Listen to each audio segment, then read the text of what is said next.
Welcome to Covenant Channel. Please subscribe. In other words, people are too much in a hurry.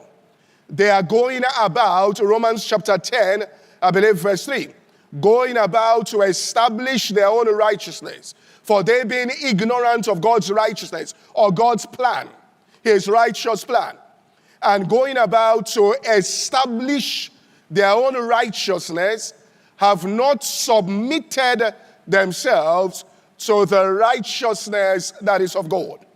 During Wolfbeck, I thought on this, I think it's 1 Corinthians 14:16, I think, or 16:14, where it says that parents prepare things for their children and not vice versa. In other words, it's not children that lay things in store for their parents. It is parents that lay things in store for their own children. And so God has things that he has prepared for us, which we call the inheritance. And faith is about downloading. In other words, if I'm in any situation, God has already prepared something for that particular situation. And besides God, no person has ever seen, no person has ever heard, or the heart of no man has ever conceived what God himself. That's why God said, look, this is the problem that I have. He says, when I bring them to the place where I want to manifest my presence, they always err in their hearts and go astray. In other words, that critical moment, they really don't know what is going on, and what happens that they err in their hearts and, get upset and get angry and get offended at the very place where I would have manifested these unusual things that I have prepared. Which means open up a portal. What do we mean by portal? Open up a door. The same way Abraham was going on his own life, and a portal in heaven was opened up. God said to Abraham, get out of your father's house, all right, out of your kindred, to the land that I will show you. It wasn't part of Abraham's plan, all right, for the year. But a portal was opened up in heaven. Peter toiled all night, caught nothing. Then a portal was opened up in heaven. So God wants to begin to open up, all right, portals over people. People are in business. He wants to open a new portal to you in that business or your career. What no man's eyes have seen, what no man's ear have heard, the heart of no man has conceived. It tells us in the book of Psalms that, servants, their eyes upon the hands of their masters, as their eyes also of maidens are upon the hand of their mistresses there. It says, our eyes are upon you, O Lord. I think Psalm 126, please pull it out. All right? Our eyes are upon you, O Lord, until, 123. Behold, the eyes of servants look to the hand of their masters, the eyes of maidens to the hand of mistress. So our eyes wait upon thee, O Lord, until you have mercy upon us. So in that very thing you are doing there, God opens up a new portal. What no man's eye has seen. I played the video of Kenneth Copeland, all right, in 1984, prophesying, speaking about the fact that God held back. He said, look, the handheld computer came directly from me because he's the Logos. The Logos, all things were made by him, and there is nothing on this earth. So there is nothing in science that didn't come out of the mind of God. There is nothing that you have in nature, it was God's mind. Every system, whether physical, any system, chemistry, anything, is from God's mind. The gold that is there is God's mind. The crude oil that is there, everything came out. And God has systems, he has things that can be done, all right, that can generate an enormous, amount of wealth for a person in 12 calendar months, can totally transform the life of that person. And he says, I was waiting on my church to put out these ideas, and I held them back, until I looked at it that my own plan for the earth will not come to pass if these devices are not the earth. So he looked for people, all right, that were ready to receive these particular things. And we are looking elsewhere. The person who is at work is not looking for that mercy of God, which means the portal that we open up there. He's looking to the master to promote him. Are you following what I'm saying here? He's not looking to God to open up a new portal. The architect there is looking, am I going to get promoted? He's not looking at a portal that can be opened up, a system of building houses that can be cost effective, that can become global, all right, in 24 months. And you are dealing in houses in Japan, in houses in Korea, in houses in South Africa, and all of that, based on that portal, that new system that no man's eye has seen, no man's ear heard, the heart of no man has conceived, that can transform slums, all right, into proper places and affordable houses. And all of that, portals are being opened up. God has it on his mind there. You see, but we're praying the wrong prayers. We are going about to establish our own righteousness there, and we're not looking onto, the righteousness that comes from God. And he says, look, this is what he wants to do here. What no man's eye. That people look at it and say, where in the world did you ever get this idea from? In the world of commerce. Where in the world? This is nothing short but, the mind of God that is made manifest. All right? And we're looking at things. Everybody's looking, but God wants to open up portals there in heaven over people's lives, which means things you are not even thinking about, considering. You find yourself living and operating in these things. So it's a year of his visitation, an open door into the entrance into things. 2 Peter chapter 1, verse 11 talks about an entrance will be ministered unto you into the everlasting kingdom of a dear son. Revelation chapter 4 and verse 1, a portal was opened up in heaven. Revelations 4:1, it says, and then I looked, and behold, a door was opened in heaven. This is what we're saying. Heaven is opening up doors.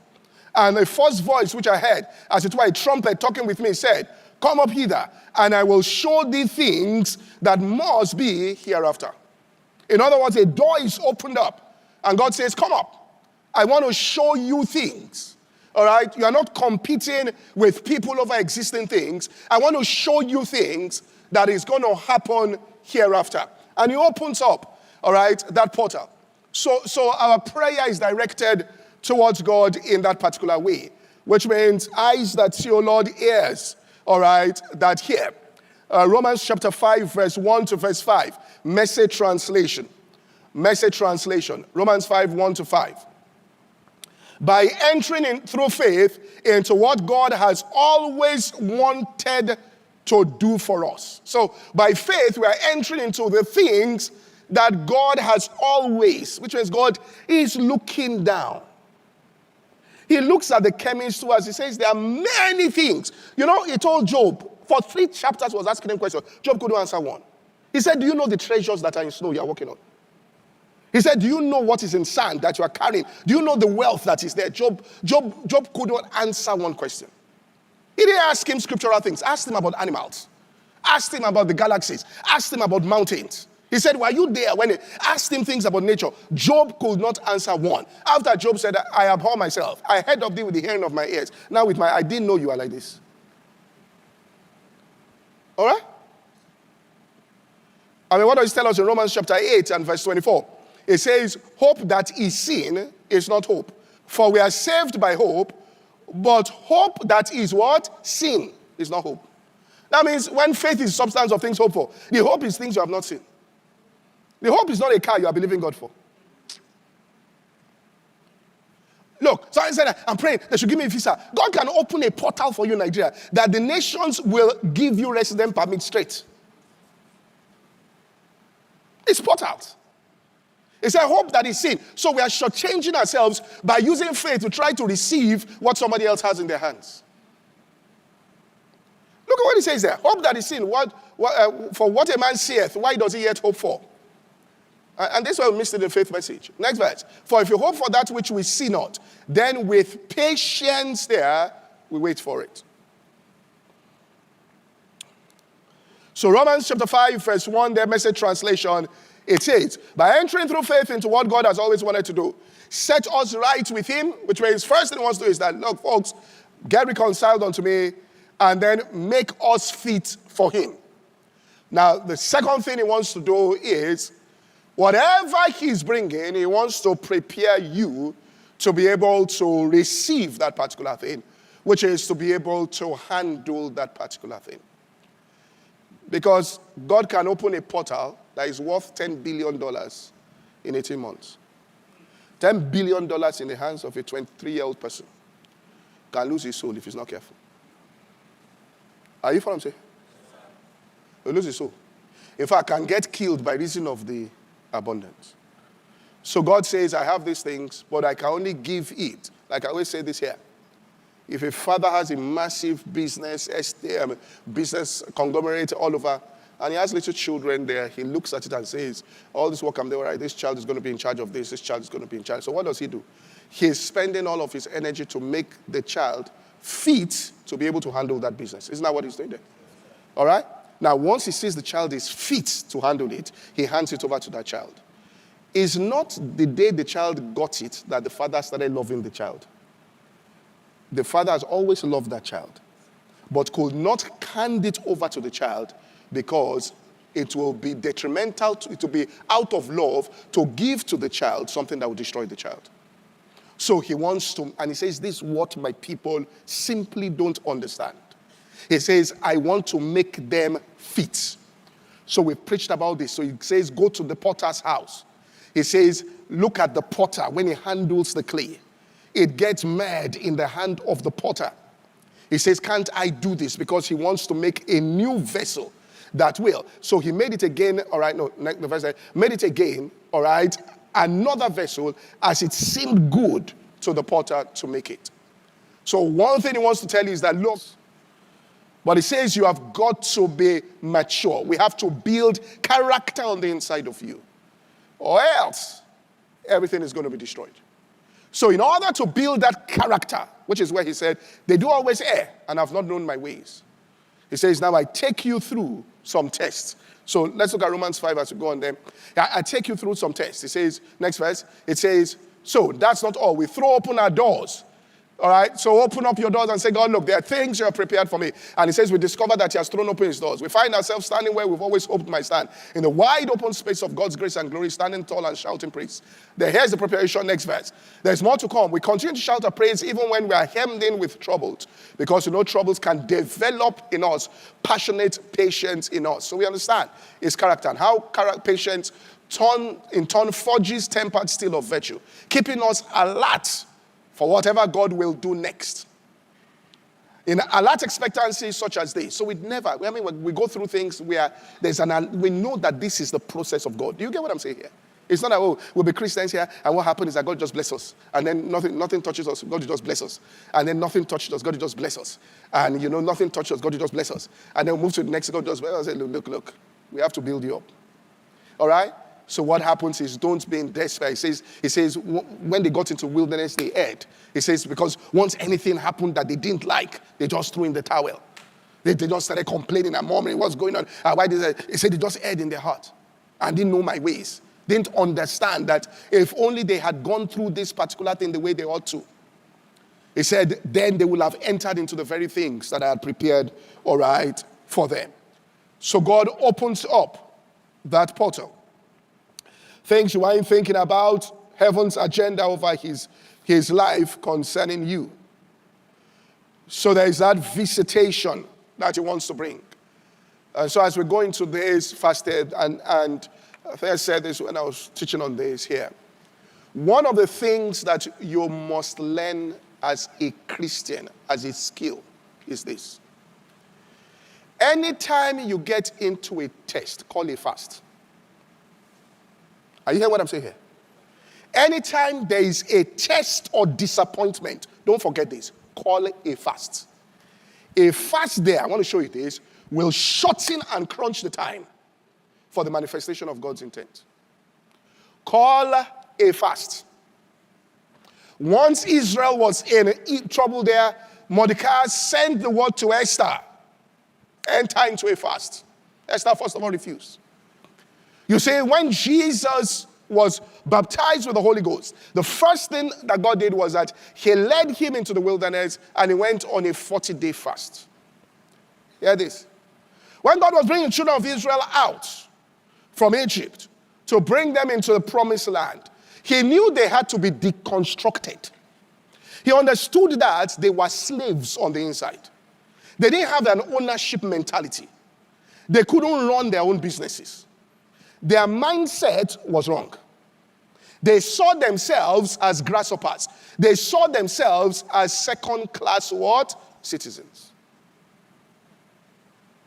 The way they looked at themselves is they looked at themselves as victims. That's the way they were. So God said, look, we need to deconstruct and rebuild indestructible people. In other words, people that when challenges come, they won't flinch. Indestructible. He said, go into that 40 days journey in the wilderness. The 40-day journey in the wilderness was supposed to be a 40-day fast. Israel refused the fast because what he was going to feed them with was manna for 40 days. If they had done the fast for 40 days, they would have entered into that promised land straight. But because they refused the fast there and started rebelling and said, we must eat, we must eat, we must eat, and was asking for food and all of that, the internal changes that God will have done during a fast. That's why Jesus, when he cast out that devil and they came to meet him, he said, Master, why couldn't we? He said, this kind, you have to be, there's a deconstructed, there's a way in which you are that has to change. The only way God has a chance to do it is a fast. If a person is supposed to call a 3-day fast and they refuse to do that because they want to eat, they can be on an issue for 3 years because they didn't call a fast. So it's something that has to be a culture that you understand here. That even if it's a 1-day fast, say, I'm going to God. All right? To talk, and so they were asking for food, and God said, look at, they said they've missed the point of the wilderness. 40 days just of manna. What was manna? Man shall not live by bread alone, but by every word that comes out of the mouth of God. Live on my word for 40 days, and you have permanent deliverance. They didn't. They said, we want to go back to Egypt, which means that there was that thing on the inside. Look, I am telling you that people can be praying for what they can't receive. They were praying to be delivered from Egypt. It was their prayer that God answered and sent Moses. When the real work started of being delivered and being free from it, they went back. A person can be prayed, I want to own my business, but they don't have the mindset. Do you get what I'm saying here? Which means even the tongue is so sharp that no talented person can stay with them. If any talented person comes, what to say, are you rubbish? That's what I say, look, my friend, you're talking to me like this. You know where I'm the conjuring? The person resigns. So God says all of that, it has to be deconstructed. All that thing on the air. Someone says, listen, I want to have, a person can say this here, and God has a plan. Someone says, I want to get married. I want to be, we have a kid. Look, God has to do deconstructing. Because you can even get married to somebody or even marry somebody, and God says, all right, this person's life is such that I'm going to open up a portal. This person will have to be in Russia this night having a meeting. It's from that meeting in Russia that he finds out he has to be in Australia the next day. And he calls you to say, listen to me, I'm sorry, I have to be in Sydney. You felt you'll be holding a man or woman for the... so where? Please, you better come back. You better come back to Lagos. Are you from? You may not have the mindset to be able to handle, all right, certain things. And God says, this is what I pray. Pray, God, you must show up. God showed up and took them out. The first test they had, they told Moses, let's go back to Egypt. These are people that called on God to go. So people can pray for something. God gives them what they are. When the thing begins to manifest, they say, look, I don't want this. I prefer slavery. Are you following what I'm saying? Say, look, I prefer slavery. I prefer to be enslaved. With all this wahala, we just wake up in the morning. You'll be calling for the business, calling from the north, calling from the south, calling from the east, calling from the workers are waiting for you outside. They're looking for money. There's no money. Calling. Father, I call. Say, look, I'm tired.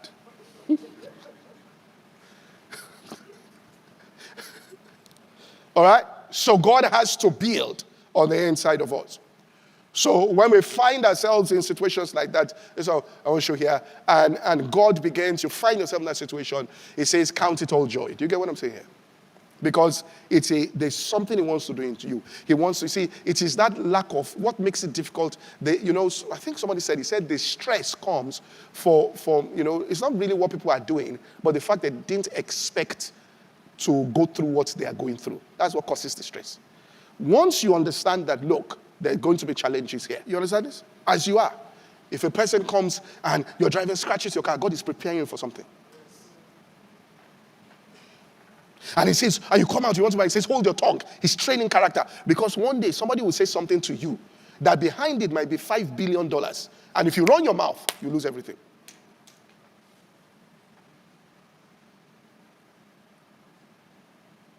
So you understand how things are at that particular place and point here. So, let me put it up here. Saying, if thou art known even thou in this thy day, things that belong to thy peace, but now are they hid from your eyes. He says, for the days shall come when the enemy shall build it, all right, cast a trend about thee and compass thee and keep thee on any side. Verse 44, and shall lay there and the children and every stone, because thou knewest not the time of your what? Visitation. So there's something called the time of what? Visitation. And in that time of visitation, your eyes are opened up to see certain things. So what's it about this time of visitation? How does it show up? You must remember that Jesus said, so there are signs when there's when a person, there's a time of visitation, there are signs. Jesus said it this way, he said, you'll see the cloud, you'll know that rain is coming. It's a sign. He said, the wind blows in a certain way, south wind. He says, you know that heat is coming. He says, how is it that you cannot discern this time? In other words, in your life, everything you go through, every time you are in, is an indicator of what is coming next. All right, he says, how can't you discern this? So if people start treating you in a certain way, he says, rejoice in that day. He said, because the kingdom is very close to you. It's his day. You can get, in fact, that type of treatment, he said, they call your name evil, they cast you out and all of that. That's when you should be really upset and angry with people. Do you get what I'm saying here? He said, rejoice in that day if you discern the time. I'm saying God is always with you. He's right inside your life, doing something. It may not feel right, but he's doing it for a certain reason. And everything God does doesn't necessarily make you feel good. Because the Bible says in the New Testament, the chastisement of God is what? Grievous and not joyous. In other words, God can work in your life and the things he's doing will make you emotionally sad. Because godly sorrow leadeth to what? Repentance. In other words, a change in your character. We shouldn't look at God. That's what we've done. We just look at on one side.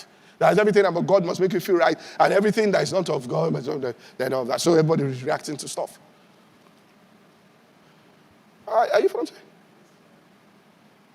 I mean, if God's hand is heavily upon you, he cannot allow you to get married to anybody just because you're attracted to the person. He cannot allow. And if he has investment in your life, he will supervise the breakup of that relationship. He will send angels to make sure it is over. And when you are crying, he says, at least we have done the right thing here.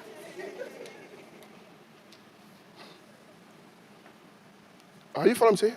And then they'll just tell Pastor Poju that when time he's preparing, just give him an idea about relationship. So he will say something by inspiration. And then you feel some healing. You say, hey, at least they feel better. And you put a pillow over your head, you are crying. It's God. Because he knows what is coming. Are you following what I'm saying here? But the failure to recover from that pain is what keeps people away from what God has prepared. The fact that you attach that disappointment to God and say, God did me wrong. There is nobody that if God knew that this man will injure this man or even kill her in a marriage, that God didn't try to stop it.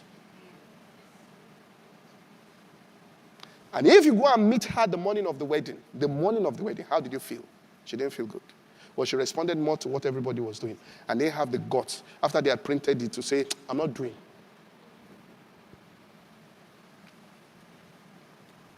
But we just assume that children of God, everybody, you get what I'm saying here?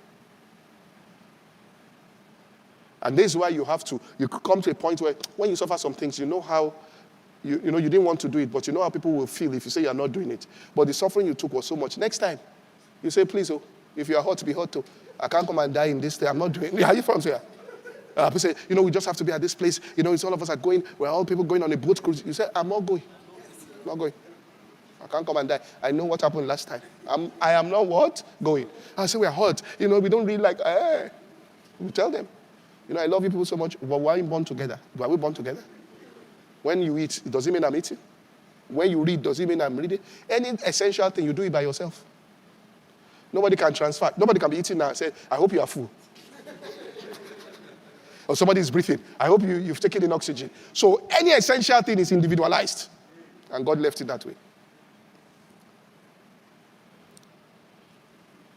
Some people say, I have to be at the wedding. I have to be at the wedding. If I'm not there, they will marry.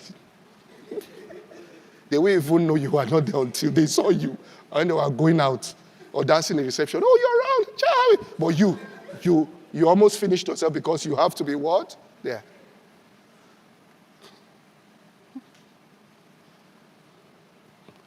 Some people, I can't get it. Not like a friend, the guy, it happened many years ago. They were going to import You know, the girl was all about, you know, my husband, this kind of suit you've got to wear at the wedding, this kind of suit you have to wear, and all of that. So somebody was bringing the suits. I don't know what happened to the flight. The suits didn't arrive. So the guy was waiting for the suit to come. The girl it was time for wedding. They called her. Said, I'm waiting. Which suit? Is it the suit I'm marrying or you? Didn't you know that one before? So the guy came in his jacket, garments. She happily, many things we think are important are not what? COVID taught us that lesson. People married in their houses. They are still married now, happy. Are you familiar? COVID tried to help to retrain our minds. That look, there's no need to call everybody. People sat in their sitting room. The pastor was on the screen. They were there. Just father, mother, they ate rice after. We don't see, they're in church now. We don't see the difference. Plus the one that spent 20 million, plus the one that sat in the sitting room. Are you following what I'm saying here? Thank you for watching. Please hit the like button, comment, share, and subscribe so you can get the latest videos. See you next time.